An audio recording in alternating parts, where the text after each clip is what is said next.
Good morning. अरे good morning बोलो चपाठों।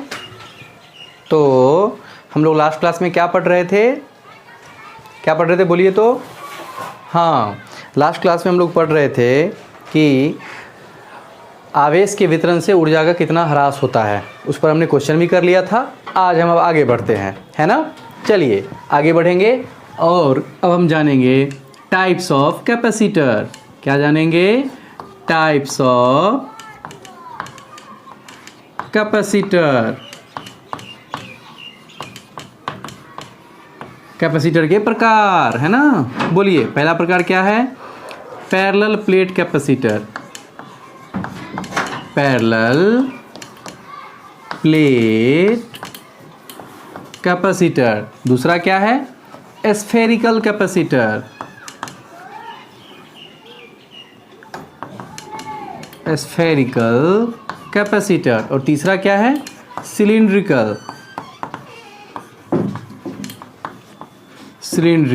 Capacitor. Okay. Parallel plate capacitor का क्या होगा हिंदी भाई? समांतर पट्टिका संधारित्र। समांतर पट्ट संधारित्र। ठीक है बच्चा। स्फेरिकल कैपेसिटर का क्या होगा बच्चा? गोलीय संधारित्र।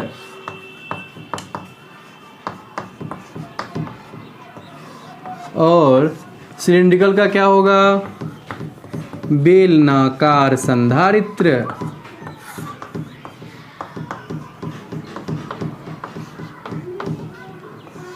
अच्छा बच्चा, तीनों हमने जान लिया। लिखिए और सबसे पहला हेडिंग डालिएगा। तीनों को लिख करके पहला हेडिंग डालिएगा, पैरेलल प्लेट कैपेसिटर। लिखिएगा, दो पट्टिकाओं को थोड़ी दूरी पर एक दूसरे के समांतर व्यवस्थित करने से बने संधारित्र को समांतर पट्टिका संधारित्र कहते हैं। समांतर पट्ट संधारित्र कहते हैं। लिख लिया? Very good. अब देखिए तो बच्चों,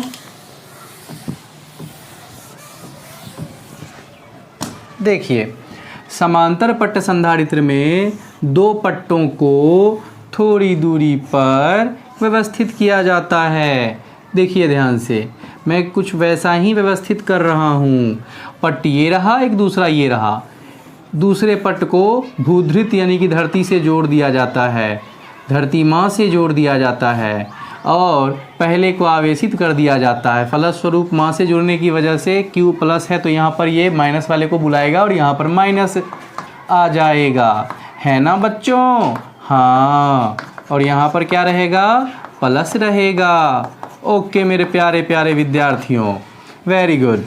जिस पट्टिका को धरती से जोड़ा जाता है उसको कहते हैं संघनक, है ना। और जिसको आवेशित किया जाता है उसको बोलते हैं संग्राहक। संग्राहक पट्ट। तो लिखिएगा डिफिनीशन, संग्राहक पट्ट की परिभाषा लिखिएगा मेरे प्यारे प्यारे बच्चों। लिखिएगा, वैसा पट्ट जिसे आवेशित किया जाता हो संग्राहक पट्ट कहलाता है। ठीक है। और संघनक पट्ट लिखिएगा मेरे प्यारे बच्चों, वैसा पट्ट जिसे भूधृत किया जाता हो संघनक पट्ट कहलाता है। ठीक है बच्चों, वेरी गुड। चलिए क्वेश्चन लिखिए। क्वेश्चन लिखने से पहले एक बात नोट डाल के लिखिएगा। तो लिखिए, तो नोट में लिखिएगा, समांतर पट्ट संधारित्र में पट्टिकाओं का मुख्य कार्य आवेश को संचित करना होता है। लिख लिया? Very good. क्वेश्चन लिखिएगा, समांतर पट्ट संधारित्र की धारिता का व्यंजक प्राप्त करें। समांतर पट्ट संधारित्र की धारिता का व्यंजक प्राप्त करें। ठीक है बच्चों, वेरी गुड। मैंने समांतर पट्ट संधारित्र का फ्रंट व्यू लिया है, इसीलिए मुझे केवल 2 लाइंस दिख रही हैं। मैंने क्या किया, एक को धरती माँ से जोड़ दिया एंड एक को आवेशित कर दिया। तो यदि इसको मैंने Q आवेश दिया तो धरती माँ से जुड़े होने के कारण इस पर क्या आ जाएगा, -Q आवेश आ जाएगा। Very good. अच्छा, इसके बीच की दूरी है D है। ओके। अब देखिए ध्यान से देखिएगा, ये बीच की दूरी D है, मुद्रित कर दिया। अब हमें इसकी धारिता का व्यंजक प्राप्त करना है। तो बताइए, यदि मैं इसे आवेशित किया हूँ प्लस में तो अपने आप यहाँ आ गया माइनस। क्या ऐसा आपने पढ़ा है इलेक्ट्रोस्टैटिक्स में? ऐसा सिचुएशन में अंदर में इलेक्ट्रिक फील्ड कितना होता है, विद्युत क्षेत्र सिग्मा बट्टा इप्सिलॉन नोट होता है। याद आ रहा है? हाँ, बिल्कुल याद आ रहा है। तो सिग्मा बट्टा इप्सिलॉन नोट होगा इसके बीच का विद्युत क्षेत्र, है ना? तो लिखूंगा मैं वही बात। तो पट्टिकाओं के बीच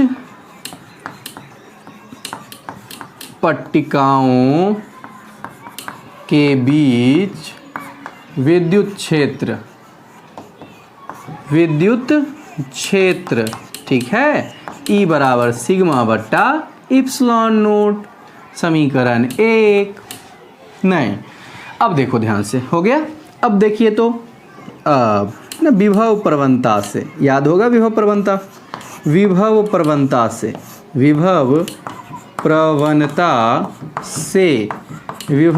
याद है? क्या था विभव प्रवणता? V बराबर dV बराबर -dr था, है ना, -EdR।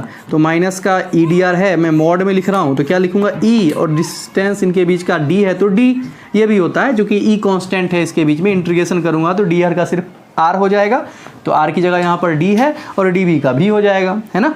कहोगे तो कर भी सकता हूँ, लेकिन कोई ज़रूरत नहीं है।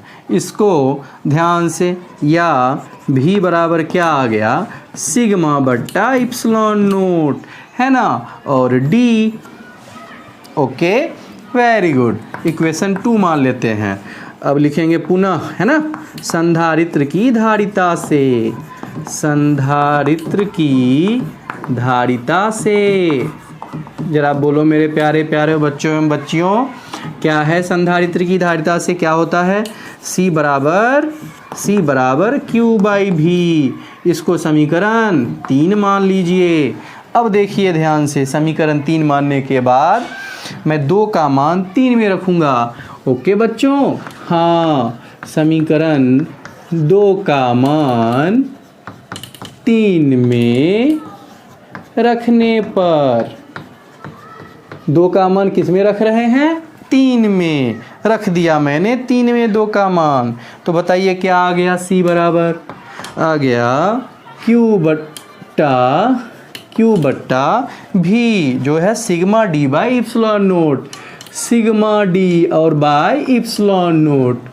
उफ, कट कहाँ रहा है, कैसे बनाऊं?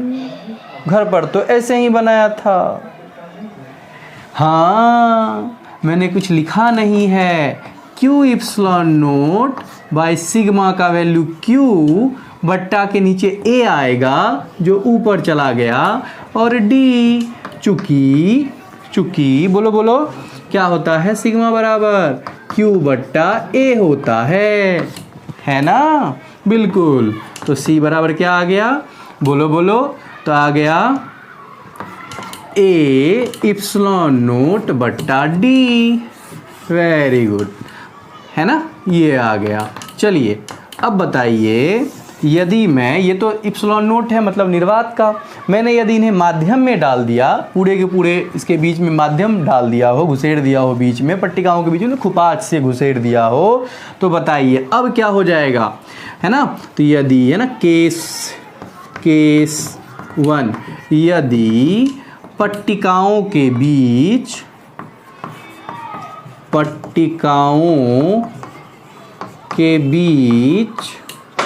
माध्यम डाल दिया जाए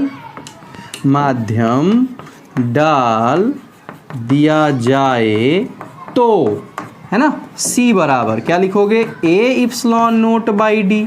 क्यों इप्सिलॉन नोट, क्यों? क्योंकि यहाँ निर्वात था और यहाँ माध्यम है, तो माध्यम का क्या होता है? इप्सिलॉन। ओके, तो ए इप्सिलॉन बाई डी या सी बराबर क्या हो जाएगा मेरे प्यारे प्यारे बच्चों? A epsilon naught epsilon r by d. ये इप्सिलॉन जो है वो होता है epsilon naught into epsilon r, है ना? हाँ, रख दिया। तो यहाँ से आपको क्या पता पड़ गया कि C बराबर ये होता है। इस प्रकार से हमारे पास दो फार्मूला आया। इसी में अगला केस 2 कर लेते हैं। यदि धातु डाल दिया जाए, इनके बीच कंप्लीटली भर दिया जाए, है ना, तो यदि पट्टिकाओं के बीच पूर्णतः क्या भर दिया जाए? धातु भर दिया जाए, तो बोलिए C बराबर कितना हो जाएगा? अनंत। क्यों अनंत? क्योंकि इप्सिलॉन आर की वैल्यू धातु के लिए कितना होता है? अनंत होता है। ठीक है? हाँ, चलिए इसको बहुत जल्दी में छापते हैं, लिखेंगे। क्वेश्चन तो हम लिख ही चुके हैं। समांतर पट्ट संधारित्र की धारिता का व्यंजक प्राप्त करें।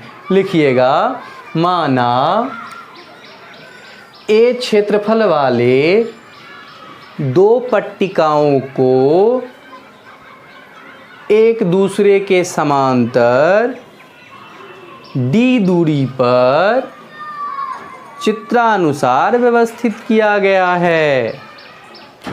डी दूरी पर चित्रानुसार व्यवस्थित किया गया है। ओके, डी दूरी पर चित्रानुसार व्यवस्थित किया गया है। लिखिएगा, एक पट्टिका को Q आवेश दिया तथा दूसरी पट्टिका को भूधृत किया। क्या किया? भूधृत किया। ओके, है ना, दिख रहा होगा। ठीक है। फलस्वरूप भूधृत पट्टिका पर ऋण आवेश आ जाएगा। तो है ना, दोनों यहाँ लिखना चाहिए ना, दोनों पट्टिकाओं के बीच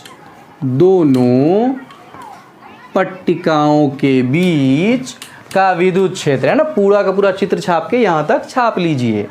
मैंने एक परिणाम स्वरूप शब्द का प्रयोग किया है ना। परिणाम स्वरूप पर बहुत अच्छा एक शानदार सा जोक भी आपको बताया गया था, मैंने बहुत बार बोला है ना। छापिए इसको, बड़ा ही शानदार सा है, छाप लीजिए पूरा का पूरा, लास्ट तक छापिए।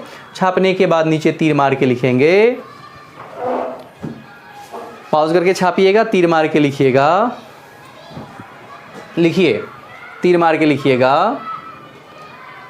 इस प्रकार नंबर 1 लिखकर लिखिएगा, समांतर पट्टिका संधारित्र की धारिता, समांतर पट्टिका संधारित्र की धारिता पट्टिकाओं के क्षेत्रफल का सीधा समानुपाती, पट्टिकाओं के क्षेत्रफल का सीधा समानुपाती तथा पट्टिकाओं के बीच की दूरी का व्युत्क्रमानुपाती होता है। दूसरा तीर मार के लिखिएगा, दूसरा नंबर लिखिएगा। यदि समांतर पट्टिका संधारित्र के पट्टिकाओं के बीच इप्सिलॉन आर आपेक्षिक परावैद्युतांक वाले माध्यम को डाल दिया जाए तो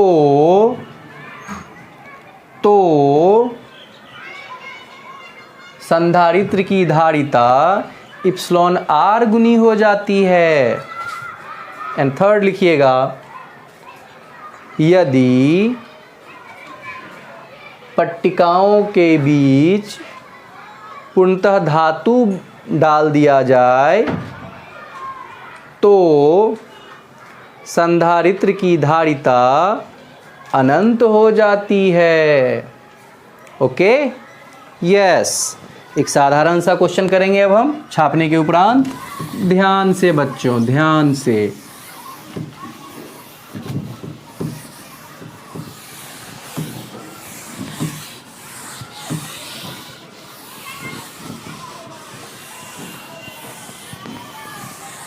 करें। क्वेश्चन कॉमन है कि दी गई आकृति में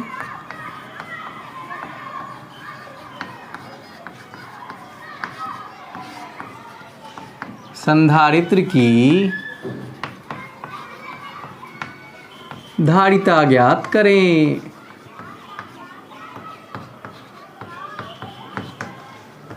ओके, यस, कॉमन क्वेश्चन का पहला पार्ट। देखिए क्वेश्चन है, देखो कैसे संधारित्र बना हुआ है, कुछ ऐसा।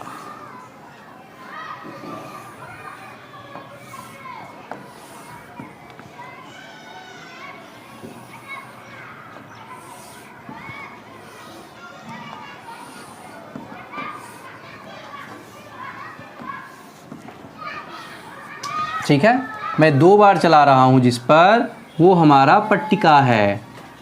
ओके, हाँ, वैसे मैं इनकी डायमेंशंस भी दूंगा, उससे भी पता पड़ जाएगा, और भूधृत भी कर दूंगा, उससे भी पता चल जाएगा।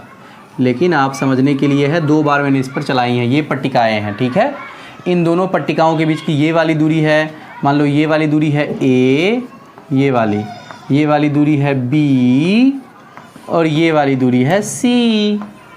ठीक है, तो बोला जा रहा है बताइए इस संधारित्र के इस पट्टिका को यदि धरती माह से जोड़ दिया जाए तो बताइए, इसको यदि आवेश दिया गया हो, इसको धरती माह से जोड़ा गया, इससे आपको ये पता चल रहा है कि ये दोनों पट्टिकाएं हैं, है ना। तो इसका चॉइस पूछा दिया जा रहा है कि क्या होगा आंसर।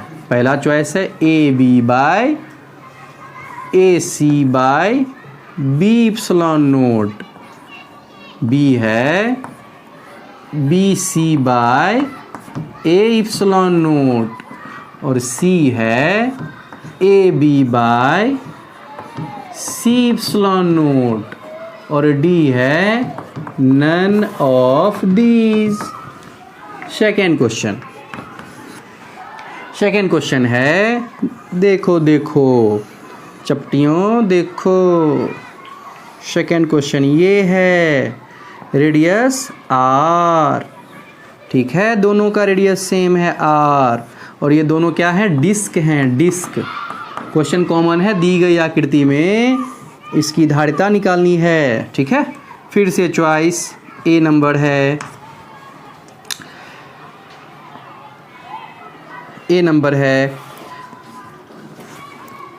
πε0, B नंबर है πr∈0, एंड C नंबर है r∈0,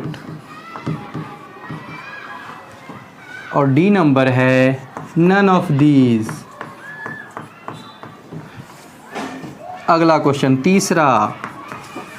ओके बच्चों, थर्ड क्वेश्चन है कि यदि ये दोनों, एक्चुअली क्या है कि एक क्वेश्चन दे रहा हूं मैं कि यदि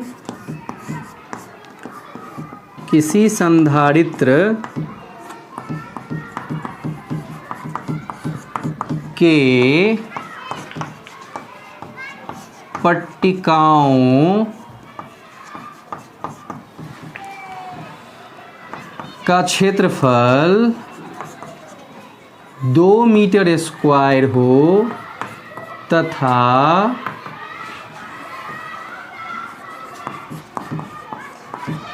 उनके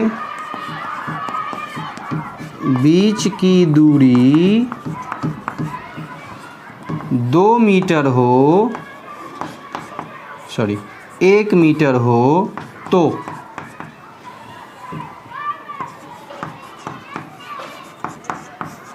संधारित्र की धारिता होगी। चॉइस नंबर ए है 2ε0, बी है ε0/2, सी है ε0, एंड डी है नन ऑफ दीज। बड़ा ही इजी क्वेश्चन है, करिए तो जल्दी से।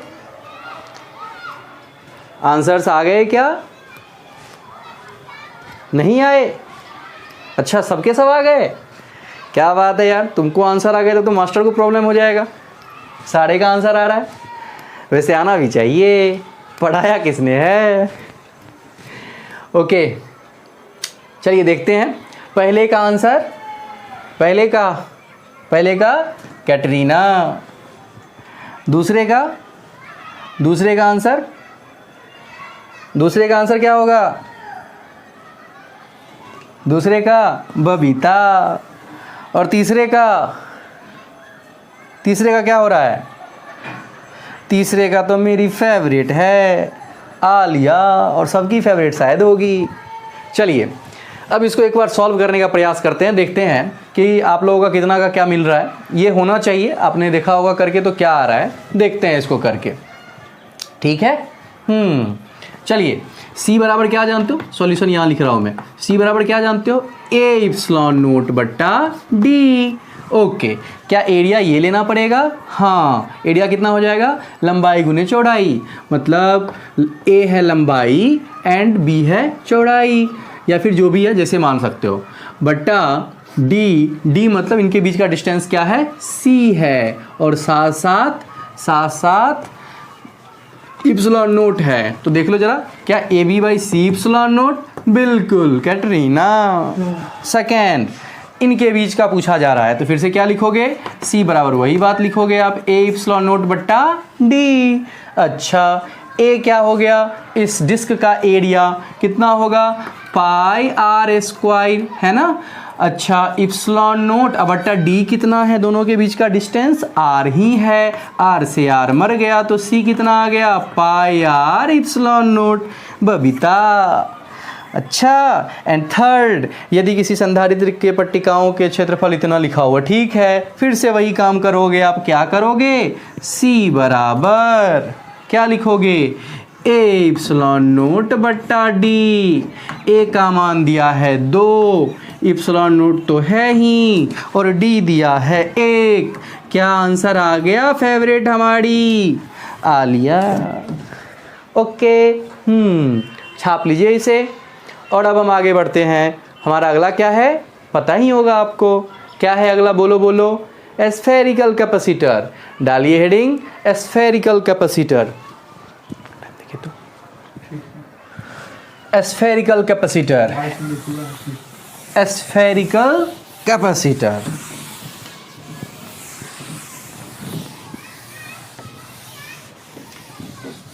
हाँ तो बच्चों, डालिए अगली हेडिंग। क्या है अगली हेडिंग हमारी? गोलीय संधारित्र। गोलीय संधारित्र क्या बोलते हैं इसको? एस्फेरिकल कैपेसिटर। एस्फेरिकल कैपेसिटर। ध्यान से देखिएगा तो क्या है ये? देखिए, ये कुछ ऐसा होता है। ये मान लिया जाए ए है और ये बी है, और इसका सेंटर ओ है। अब सोचिए, ये दो स्फीयर को मिला करके तब बनाया गया हुआ है। इसका क्या मतलब है? इसका ये मतलब है कि दोनों स्फीयर का सेंटर सेम है। देख रहे हो आप लोग? तो क्या कहोगे परिभाषा? कि 200 केंद्रीय गोले से बने संधारित्र को क्या बोलेंगे? गोलीय संधारित्र कहेंगे, है ना। तो लिखिए, तो गोलीय संधारित्र हेडिंग डाल करके इसकी डिफिनीशन लिखिएगा। लिखिए, 200 केंद्रीय गोले से 200 केंद्रीय गोले से मिलकर बने संधारित्र को 200 केंद्रीय गोले से मिलकर बने संधारित्र को गोलीय संधारित्र कहते हैं। गोलीय संधारित्र कहते हैं। लिख लिया आपने? Very good. चलिए लिखिएगा, गोलीय संधारित्र की धारिता का व्यंजक प्राप्त करें। गोलीय संधारित्र की धारिता का व्यंजक प्राप्त करें। लिख लिया? Very good. ध्यान से देखिएगा मेरे प्यारे प्यारे बच्चों, मैंने एक गोलीय संधारित्र लिया है। ये 100 केंद्रीय गोले से बना है, जैसा कि आप जानते हैं। सेंटर इसका है, मान लीजिए ओ, छोटे वाले का रेडियस ए एंड बड़े वाले गोले का रेडियस बी। सेंटर क्या है? ओ है। Very good.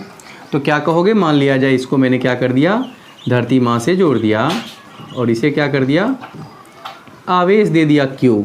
तो क्या हो जाएगा, इस Q आवेश के कारण ये Q आवेश इसके पूरे के पूरे सरफेस पर आ जाएगा और धरती माँ से जुड़े होने के कारण, भूधृत होने के कारण माइनस को बुलाएगा ये वाला प्लस और माइनस कहाँ आ जाएगा, बाहर वाले आउटर गोले के सरफेस पर आ जाएगा।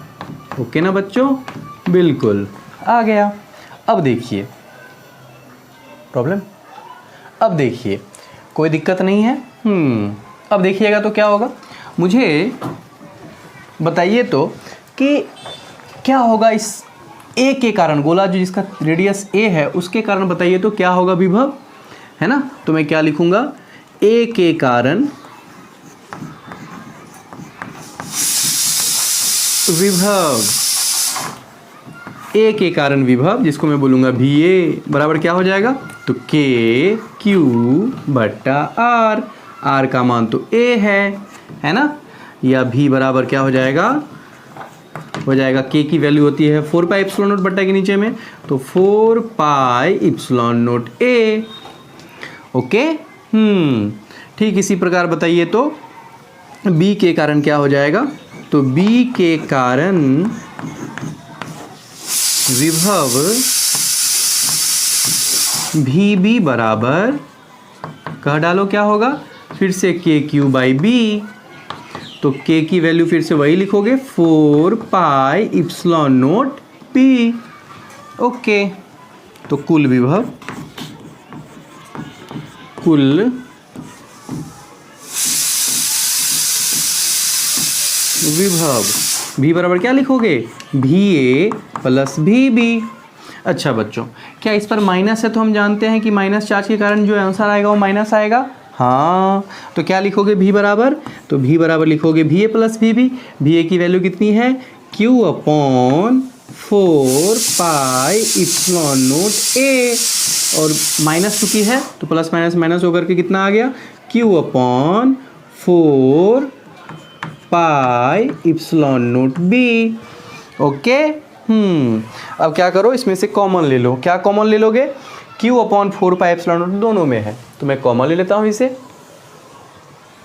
देखिए ध्यान से, तो क्या आ गया, भी बराबर, देखो आ गया Q upon 4 pi epsilon naught, common ले लिया मैंने तो बच गया 1 upon A minus 1 upon B. Okay बच्चों, हाँ, तो क्या लिखोगे, या भी बराबर Q upon 4 pi epsilon naught A B का एलसीएम ए बी, ऊपर में जाएगा बी माइनस का ए। ये हमारा इक्वेशन नंबर 1। ठीक है, अब वही काम करेंगे जो कल की अभी किए थे पहले। अब क्या लिखिएगा, संधारित्र की धारिता से,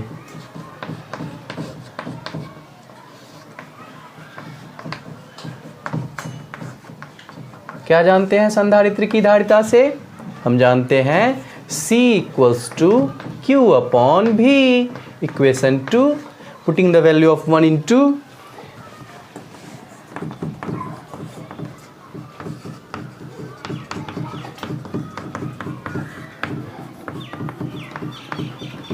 समीकरण 1 का मान 2 में रखने पर, रखिए तो 2 में, तो क्या आ जाएगा, C बराबर Q अपॉन भी वाला पूरा का पूरा। तो ध्यान से, क्या ये बट्टा के ऊपर है तो Q के साथ ये रहेगा, क्या रहेगा Q के साथ, B माइनस A, और ये नीचे वाला सब ऊपर चला जाएगा, तो क्या आ जाएगा 4 pi epsilon naught AB। Q ने Q को मार डाला, तो C बराबर क्या आ गया बच्चों, आ गया 4 pi epsilon naught A B upon B minus A, है ना। बिल्कुल आ गया हमारा बड़ा ही शानदार सा टिड्डा सा फॉर्मूला। ओके, अब जरा सोचो, इसको देख करके आपको बड़ा अच्छा लग रहा होगा। मैं बस एक छोटी सी बात कहता हूँ, यदि मैं कहूँ कि ये इसके बीच में माध्यम डाल दिया जाए, दोनों के स्फीयर के बीच में क्या डाल दिया जाए, मीडियम डाल दिया जाए। तो निर्वात में है तो इप्सिलॉन नोट, लेकिन जैसे इनके बीच हवा के अलावा कुछ भी आएगा, मीडियम आएगा, तो क्या लिखोगे, यदि केस है ना, केस 1, यदि गोले के बीच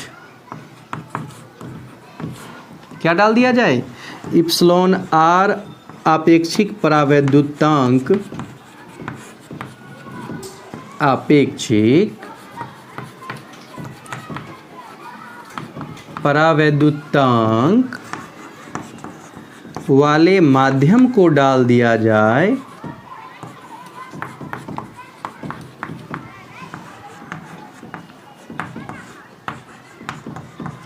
तो देखो तो बच्चों Cm बराबर सिर्फ क्या लिखोगे, तो यही लिख देंगे 4 पाई, है ना। अब क्या करो, आप यहाँ तक पहले छाप लो, यहाँ तक, है ना, यहाँ तक छापो, यहाँ से हम शुरू करते हैं फिर से। छापने से पहले हमें सब कुछ लिखना पड़ेगा। क्वेश्चन तो आपने लिख ही रखा होगा। क्या क्वेश्चन लिखा होगा, क्या लिखा होगा क्वेश्चन, गोलीय संधारित्र की धारिता का व्यंजक प्राप्त करें, है ना। क्वेश्चन लिख लिया, सॉल्यूशन लिखते हैं। लिखिए, माना 2 सकेंद्रीय खोखला गोला जिसका केंद्र O तथा त्रिज्या क्रमशः A, B है, त्रिज्या क्रमशः A, B है। गोला A को Q आवेश दिया तथा B को भूधृत किया, जैसा कि चित्र में दर्शाया गया है। चित्र छापने के उपरांत यहां से पूरा यहां तक आ जाओ। आ गए यहां तक, पॉज करके लिख लीजिएगा और हम इसके बाद की बात शुरू करेंगे।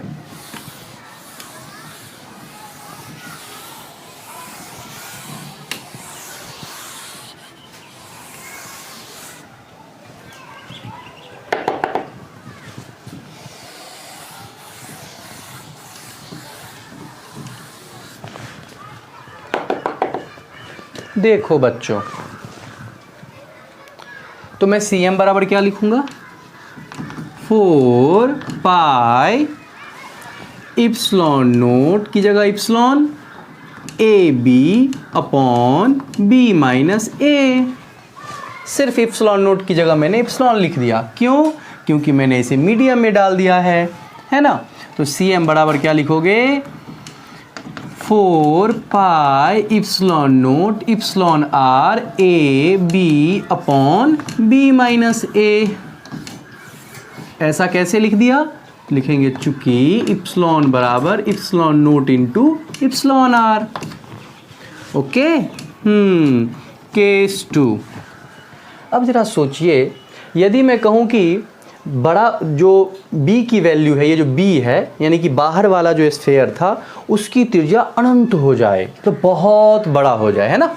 यदि B की वैल्यू कितनी हो जाए, इन्फिनिटी हो जाए, इनफाइनाइटली वो उसका रेडियस हो जाए, तो क्या होगा। अब जरा सोचो, है ना, अब जरा सोचो Cm बराबर क्या लिखोगे, 4, है ना, कहाँ से, यहाँ से, यहाँ से इतना। तो समीकरण 1 से ध्यान से बच्चों, ध्यान से 1 से देखो, तो C बराबर लिखा हुआ है 4 पाई, समीकरण 3 है वो, 4 pi epsilon note A, B की वैल्यू कितना कह रहे हैं हम, इनफाइनाइट कह रहे हैं, यानी कि यहाँ पर इनफाइनाइट आएगा और नीचे भी क्या आ जाएगा, इनफाइनाइट, और माइनस कुछ कुछ घट रहा है उसमें से। अब जरा सोचो, क्या इनफाइनाइट से मल्टीप्लाई होने के बाद कोई भी नंबर इनफाइनाइट हो जाएगा, हाँ। नीचे भी इनफाइनाइट है, उसमें से कुछ घट जाएगा तब भी इनफाइनाइट रहेगा, हाँ। तो बताओ, इनफाइनाइट अपॉन इनफाइनाइट, क्या इसे हम कुछ कह सकते हैं, बिल्कुल नहीं। हमने इसके बारे में लिमिट में थोड़ा थोड़ा पढ़ा होगा, है ना। तो ये जो टर्म हो गया ये एक बिल्कुल ऐसी बात हो गई कि बिल्कुल दो महाशक्तियों के बीच युद्ध छिड़ा हुआ है ना। मैंने आपको शायद कभी बताया हो कि ये सब जो है इसको बोलते हैं इनडिटर्मिनेट फॉर्म। कहने का मतलब है जैसे सोचो कि 0 की पावर 0 है ना, ये 0 कह रहा है कि भैया मेरे को कितना भी पावर दे दो मैं कितना रहूँगा 0, लेकिन ऊपर वाला 0 क्या कह रहा है कि भैया मेरे को जिसके ऊपर चढ़ाओगे मैं उसको कितना कर दूंगा 1। अब बताओ दोनों में क्या युद्ध नहीं हो रहा है? हाँ हो रहा है, बिल्कुल बहुत बड़ा महायुद्ध हो रहा है। और इसके बारे में अपन कुछ बोल नहीं सकते हैं, बिल्कुल नहीं भाई। भगवान के बीच में कौन पड़े? बिल्कुल भगवान जी हैं दोनों के दोनों, ना बाबा ना, हम तो ना पड़े इनके चक्कर में, पता नहीं हम ही निपट जाएं। तो इन सब के चक्कर में अपन नहीं पढ़ सकते हैं। तो इसे सॉल्व करने के लिए अपन लिमिट में थोड़ा थोड़ा ज्ञान लेते हैं, है ना। वहाँ पढ़ा होगा हमने कि कैसे किया जाए, है ना, पढ़ा होगा, बिल्कुल पढ़ा होगा। तो इसको कैसे सॉल्व करेंगे देखिए ध्यान से। तो हम यदि ऐसा कुछ आ रहा है इसी को सॉल्व करने के लिए मैथ्स में अपन लिमिट पढ़ते हैं, लेकिन हम उसके बिना यूज़ का भी इसको कर सकते हैं। वो हम फिजिक्स है, बिल्कुल यहाँ मैं मैथ्स नहीं शुरू करने वाला, वो आपने बाबा से पढ़िएगा आप। तो चलिए C बराबर ये लिखा हुआ है ना। अच्छा तो मैं क्या करता हूँ, C को पुनः लिखता हूँ और आपको समझाने का प्रयास करता हूँ कि इसे करेंगे कैसे। तो लिखा है 4 pi epsilon naught AB upon B minus A। रख करके अपन गलती बिल्कुल नहीं दोहराएंगे, क्योंकि फिर से प्रलयकारी दो भगवान जी उतर कर आएंगे। तो हम क्या करेंगे, लिखेंगे ध्यान से 4 pi epsilon naught B minus A upon AB। सोचो सोचो क्या ये यही था शुरू में? हाँ यही तो था, इसी को तो यहाँ लाए थे हम ऐसे करके, है ना। अच्छा तो मैं क्या लिखूँगा, C इक्वल्स टू बोलो बोलो बोलो बोलो 4 pi epsilon naught B by AB minus A by AB। A से A, B से B मर गया, तो यहाँ से C आ गया। कितना, ध्यान से देखना, यहाँ लिख रहा हूँ मैं। तो C बराबर कितना आ गया, यहाँ से C इक्वल्स टू आ गया, देखो देखो 4 pi epsilon naught by 1 by A minus 1 by B। अब रख सकते हैं हम वैल्यू को, क्योंकि अब बहुत आसान हो गया है। तो लिखेंगे 4 pi epsilon naught upon 1 upon A minus 1 upon infinite, and 1 upon infinite कितना होता है 0। इसीलिए C बराबर 4 पाई इप्सिलॉन नोट अपॉन, ये तो 0 हो गया, एक में से 0 घट के वही रह जाएगा, इतना में से 0 घट के, तो 1 अपॉन A, 1 अपॉन A वाला कितना चला गया ऊपर, तो क्या आ गया, इसीलिए C बराबर आ गया 4 पाई इप्सिलॉन नोट A। और ये क्या है मेरे प्यारे प्यारे बच्चों, क्या है ये, बोलो बोलो, capacitance due to single sphere. याद आया, हमने सबसे पहले यही पढ़ा था, 4 पाई इप्सिलॉन नोट A। याद आया, हाँ। तो क्या लिखेंगे इसे, कैपेसिटेंस ड्यू टू, क्या लिखेंगे इसे, capacitance due to single cell. इसी को हम बोलते हैं capacitance due to single sphere.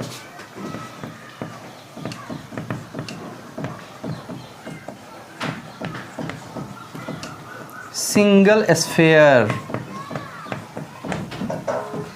Okay, हाँ। तो इसे आप यहाँ तक पुनः छाप लें। यहाँ से केस तो यहीं से शुरू किए थे, तो यहाँ से लिखना शुरू करें और लास्टली यहाँ तक आ जाइए, ठीक है। केस 1 लिख करके ऐसा जो भी है वहाँ से यहाँ, यहाँ से यहाँ तक आ जाइए। तो जल्दी से आ गए, आ गए। अब आगे बढ़ते हैं हम। मिटा रहा हूँ इसे पूरा का पूरा। केस 2 तक चला गया है मेरा, है ना। केस 3 स्टार्ट करेंगे हम। मुझे लग रहा है इसकी नीड मुझे पड़ेगी ही पड़ेगी, लेकिन चलो मैं इरेज करता हूँ पूरा। नीड पड़ेगी तो आप लोग तो हो ही इतने इंटेलिजेंट, आपकी हेल्प ले लूँगा मैं, है ना।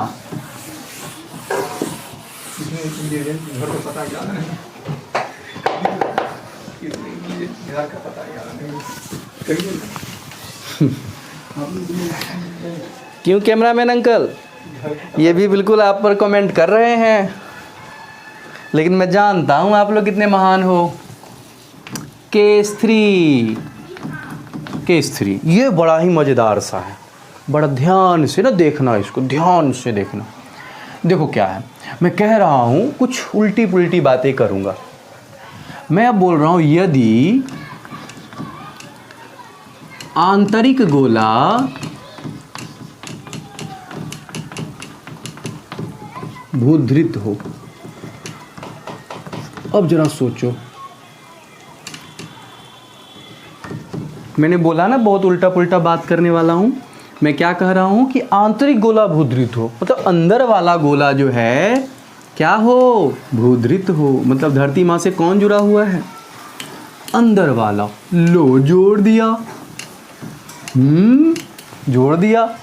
और अब सोचो, अब फिर से सब कुछ सेम ही रहने वाला है, सिर्फ अंदर वाले गोले को जोड़ा और बाहर वाले को आवेशित कर दिया, क्योंकि जिसको आप जोड़ोगे उसको तो क्यों नहीं दे सकते हो, चूँकि वो सब तो माँ में चला जाएगा वापस, धरती माँ के पास।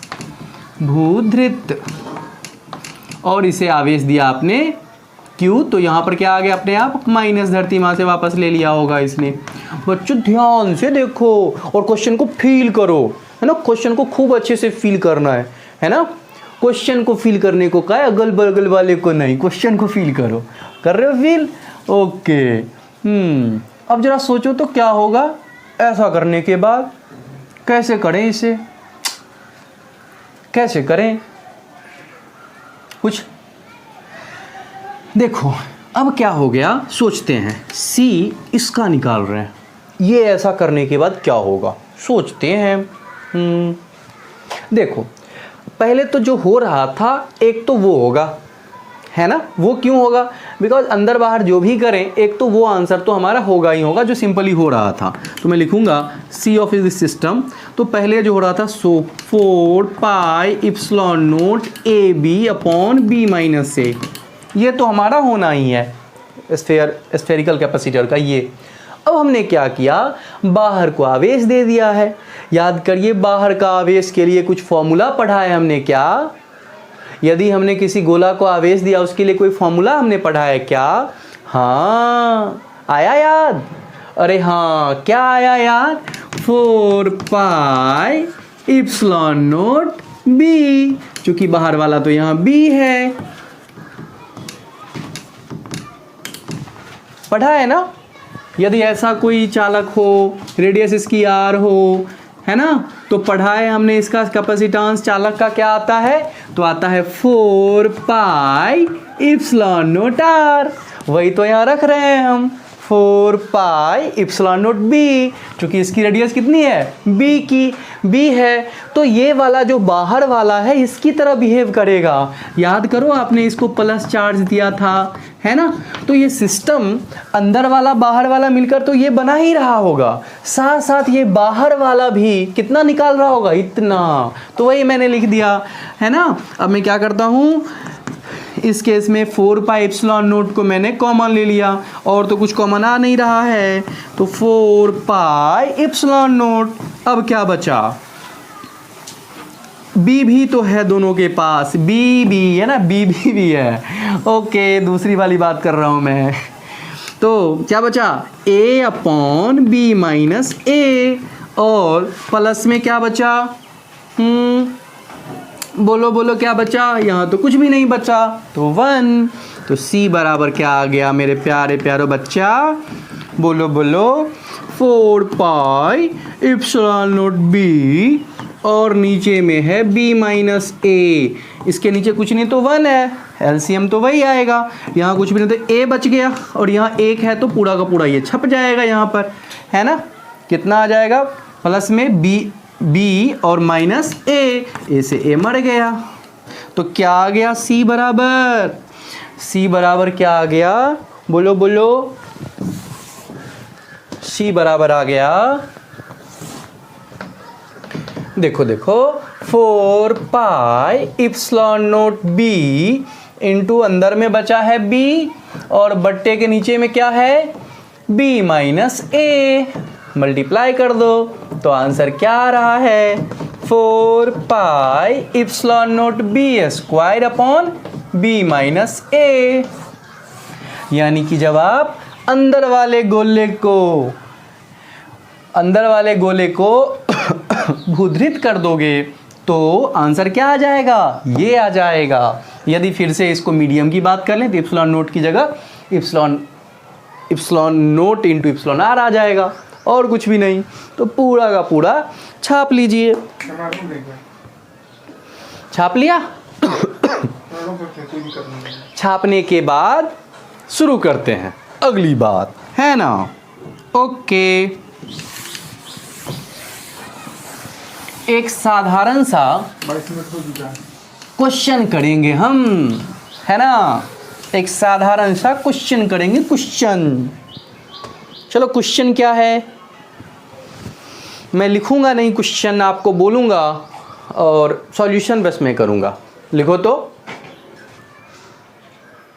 20 cm तथा 30 cm त्रिज्या वाले, क्वेश्चन लिखो, क्वेश्चन 20 cm तथा 30 cm त्रिज्या वाले, मैं लिख दूं? लिखता हूं 20 cm तथा 30 cm त्रिज्या वाले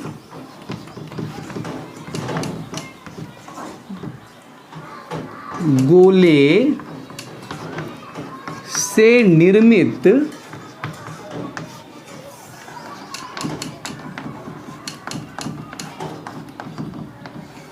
संधारित्र की धारिता ज्ञात करें।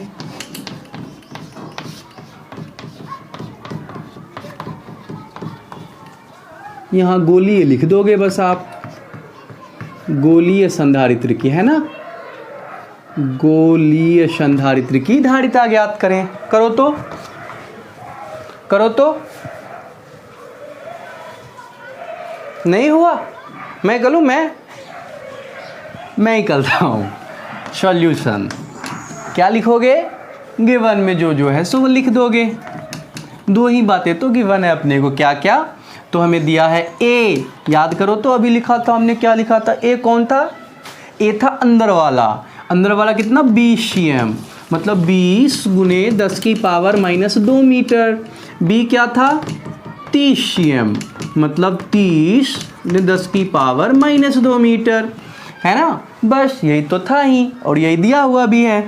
तो क्या लिखोगे? C बराबर 4 pi epsilon naught A B by B minus A. अब क्वेश्चन में सोचो, हमने यही क्यों लगाया भाई? तो यदि ना दिया हो कुछ भी तो हम क्या मानेंगे कि बाहरी गोला भूधृत किया हुआ है। जब तक ना दिया हो, दे देगा अंदर वाले गोले को भूधृत करेगा, खुद देगा वो कि भाई अंदर वाले गोले को भूधृत किया है। तो यहाँ तो नहीं लिखा हुआ है, हम क्या मानेंगे? बाहर वाला गोला भूधृत है। Okay okay. तो C बराबर 4 पाई इप्सिलॉन नोट की वैल्यू क्या होती है? 1/9 इंटू 10⁹। ए बी, ए की वैल्यू रखो। ए की वैल्यू कितनी है? देख के वहां से बोलो। ए है 20 इंटू 10⁻²। बी की वैल्यू कितनी है? बी की वैल्यू है 30 into 10⁻²। Okay, upon B minus A. हमें सबसे बड़ा कन्फ्यूज़न ये हो सकता है कि सर यदि हमने उल्टा मान लिया तो क्या होगा? तो उल्टा जैसे ही मानोगे C निगेटिव आ जाएगा, और निगेटिव तो C हो नहीं सकता है। हमने तो लिख रखा है कि संधारित्र की धारिता सदैव धनात्मक होती है, तो C निगेटिव नहीं हो सकता है। इसीलिए अपने को बड़ा में से ही छोटा घटाना है ना? बड़ा में से छोटा घटाना है। तो क्या लिखोगे? B माइनस ए, मतलब 30, बोलो बोलो, 30 इंटू 10⁻² माइनस 20 इंटू 10⁻²। ओके, अब देखो मैं क्या करता हूँ, मैं 10⁻² को कॉमन ले लेता हूँ। कॉमन ले लूँगा तो C इक्वल्स टू क्या आ जाएगा? बोलो बोलो। देखो, ये से ये और इन दोनों से ये, इन दोनों से ये। ओके, इस दोनों को कॉमन लेता हूं मैं, तो बच गया 3 2 6 इंटू 10⁻² अपॉन 9 इंटू 10⁻9 और मैं इसमें से 10⁻⁻² कॉमन ले लेता हूँ दोनों में से, देख लो यहाँ भी है यहाँ भी है, तो इंटू 10⁻⁻² और 30⁻20। क्या इससे ये मर गया? हाँ, तो इसीलिए बच्चों बोलो बोलो C बराबर क्या हो गया हमारा? 6, ये 9 है ना। ऊपर ले जाओ इसको, इस 9 को, तो ऊपर ले गए हो। तो देखना क्या बच्चों, अच्छा भाई 6/9 इंटू 10⁻9, एक बार नहीं ले जाता हूँ, और इस ये भी एक 10 है, देख रहे हो? हाँ, 30 में से 20 गया तो कितना? 10। अब देखो बच्चों 10 हो गया। अब देखो मैं यहाँ पे करता हूँ, ध्यान से, तो C बराबर क्या आ गए हो? 6/9 और 10⁻10, ऊपर ले जाओ 10⁻10। हम क्या करते हैं, तो 60 लिख देते हैं। तो एक शून्य से किया, तो एक शून्य से भाग किया होगा, उसको यहाँ लिख दिया मैंने, है ना। ओके, इसीलिए 9 से इसको डिवाइड करोगे तो 9 6 जा 54, 6 बच गया, फिर से 0.6 इंटू 10⁻, ऊपर गया है ये, तो माइनस का कितना? 11, 10⁻- का 11 फैराड। तो ये हमारा क्या आ गया? C आ गया, कितना? इतना। ठीक है भाई, छाप लो इसे, ये हमारा आंसर है। ओके बच्चों, ओके, छाप लीजिए।